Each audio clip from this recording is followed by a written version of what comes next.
Yusuf di penjara. Sumber Kejadian pasal 40 ayat 1-23. Shalom adik-adik. Masih semangat mengikuti kisah Yusuf bersama Kak Arfah? Kita sudah sampai di bagian di mana Yusuf dimasukkan ke penjara karena difitnah oleh istri Potifar. Padahal Yusuf tidak bersalah sama sekali. Tapi meskipun Yusuf berada di tempat yang gelap dan tidak adil, ia tidak menyerah. Ia tetap setia dan percaya kepada Tuhan. Di penjara, Yusuf tidak berdiam diri saja. Ia tetap bekerja dan melayani dengan baik. Kepala penjara pun mempercayakan banyak tugas kepadanya. Yusuf menunjukkan bahwa ia bisa diandalkan, bahkan di tengah penderitaan. Ini menunjukkan bahwa orang yang hidup dalam kebenaran akan tetap bercahaya, walau berada dalam kegelapan. Suatu hari, dua pejabat istana Firaun, yaitu juru minuman dan juru roti, juga dijebloskan ke dalam penjara. Mereka tinggal di tempat yang sama dengan Yusuf. Suatu malam, masing-masing dari mereka bermimpi.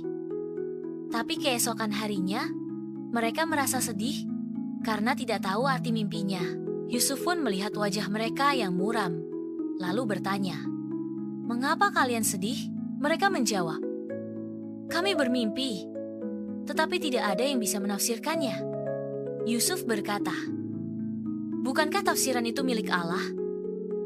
Ceritakanlah mimpimu kepadaku." Lalu, juru minuman bercerita lebih dulu. Dalam mimpinya, ia melihat pohon anggur dengan 3 cabang. Cabang itu bertunas, berbunga, dan buah anggurnya matang. Ia memeras anggur itu ke dalam cawan Firaun dan menyerahkannya. Yusuf menjelaskan bahwa arti mimpi itu adalah dalam 3 hari, juru minuman akan dibebaskan dan dikembalikan ke posisinya di istana. Setelah mendengar itu, juru roti juga menceritakan mimpinya. Ia bermimpi membawa 3 bakul roti di atas kepalanya. Di bakul paling atas ada berbagai makanan untuk Firaun, tetapi burung-burung datang dan memakan makanan itu. Yusuf menjelaskan, 3 bakul berarti 3 hari. Dalam 3 hari, engkau akan dihukum mati, dan tubuhmu akan digantung, dan burung-burung akan memakan dagingmu. Meskipun tafsirannya menyedihkan, Yusuf tetap menyampaikannya dengan jujur, karena ia menghormati Tuhan. Tepat 3 hari kemudian, saat Firaun merayakan ulang tahunnya, semua terjadi seperti yang Yusuf katakan. Juru minuman dikembalikan ke tempatnya, sedangkan juru roti dihukum mati. Sebelum juru minuman keluar dari penjara, Yusuf berpesan, "Tolong ingat aku saat kau bebas nanti. Ceritakan tentang aku kepada Firaun, supaya aku bisa keluar dari tempat ini. Aku tidak bersalah." Namun sayangnya, setelah keluar, juru minuman lupa kepada Yusuf. Ia tidak mengingat kebaikan Yusuf atau menceritakan tentang dirinya kepada Firaun. Yusuf tetap berada di penjara.